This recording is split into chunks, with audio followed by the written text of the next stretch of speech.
Ketika orang lain berhenti berimajinasi, berhenti berpikir, maka kita harus mengambil alih itu. Halo Bung dan Una, welcome back to my channel Fatah Pujangga. Kali ini kita langsung saja panggil prosesor kita. Tapi sebelum itu, jangan lupa subscribe dulu dong. Oke, mending kita langsung aja deh panggil prosesor. Nah, kita hitung ya dari 1 sampai 3. 1, 2, 3. Ada apa? Pros? Oh, muncul dari sana, Pros.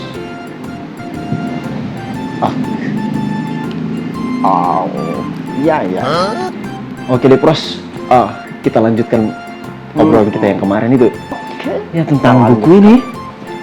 Nah, buku ini kan tetap membahas bab selanjutnya, tetap membahas pewarisan sifat, di mana penulis Siddhartha Mookharji ini menghadirkan sosok Darwin di dalam buku ini.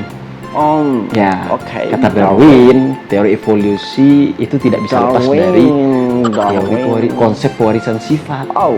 Nah, coba jelaskan deh, Pros, tentang Darwin. Bukannya kamu yang lebih tahu? Itu kan tetangga kamu. Lah, itu kan Sarwin, tetangga saya. Sarwin Munahwi, Pos. Aduh.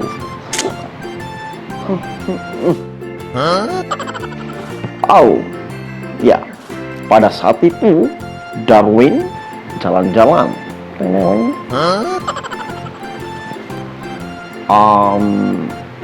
Dia melakukan penelitian. Ya, dia mengembara keliling dunia. Dia keliling dataran Amerika Selatan. Kemudian dia menemukan banyak fosil. Fosil raksasa. Dia menemukan fosil marmut berukuran babi.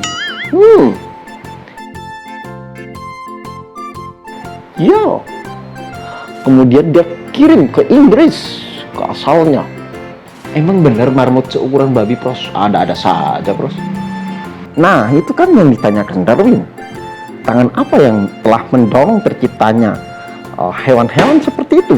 Ya, Darwin bahkan menemukan burung-burung finch sebanyak 13 macam. Bayangkan, tangan apa yang telah mendorong terciptanya itu? Tuhan kah? Terus dia meyakini kan, Pros, kalau tangan itu tangan Tuhan?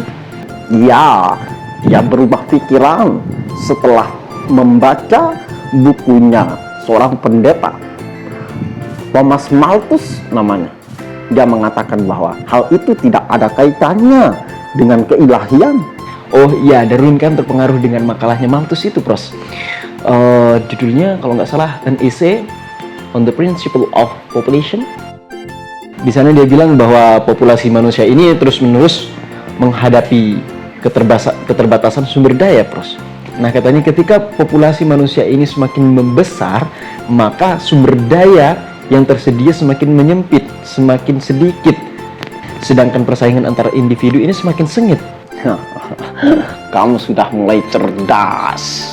Ya, kan diajarin prosesor. Ya, betul itu. Belum lagi adanya bencana, musim penyakit, epidemi, wabah, pes yang akan melenyapkan puluhan bahkan jutaan ribu orang, sehingga populasi yang bisa mampu melalui seleksi alam seperti itu yang bisa bertahan hidup. Begitu kata Thomas Malthus. Nah, dari sanalah Darwin menemukan solusi dari dilema yang dihadapi. Dia mengatakan seperti ini. Dalam situasi-situasi seleksi alam seperti ini, variasi-variasi yang menguntungkan cenderung akan dipertahankan.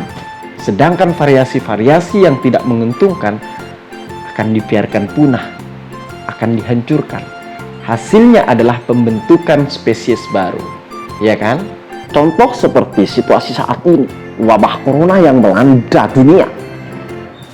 Siapa yang mampu beradaptasi, dia yang akan bertahan. Dia yang akan meneruskan banyak keturunan. Yang tidak mampu, dia akan punah. Berebut sumber daya. Wabah corona ini bagian dari seleksi alam. Terus yang tidak mampu bertahan dibiarkan gitu, Pros. Disuruh diam di rumah, nggak dikasih apa-apa, dibiarkan punah. Begitu. Ya, itu mungkin sudah seleksi alam ya. Ini seleksi alam atau sengaja dibiarkan saja, Pros? Biar populasi kita ini semakin berkurang.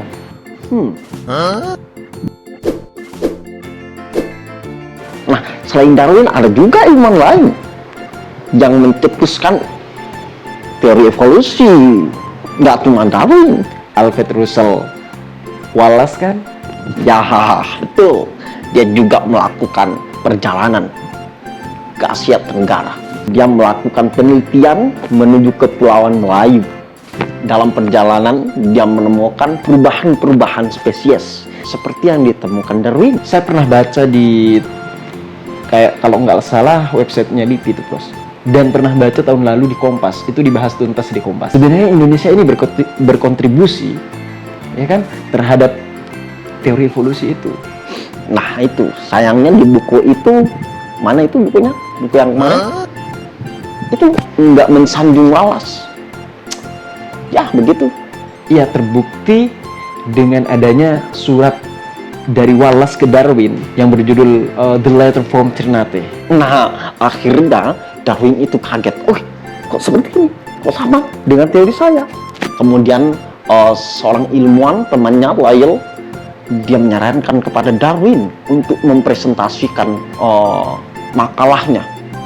2 makalah itu disuruh presentasikan dalam pertemuan Linnean Society. Iya, mereka membacanya secara bergantian di sana.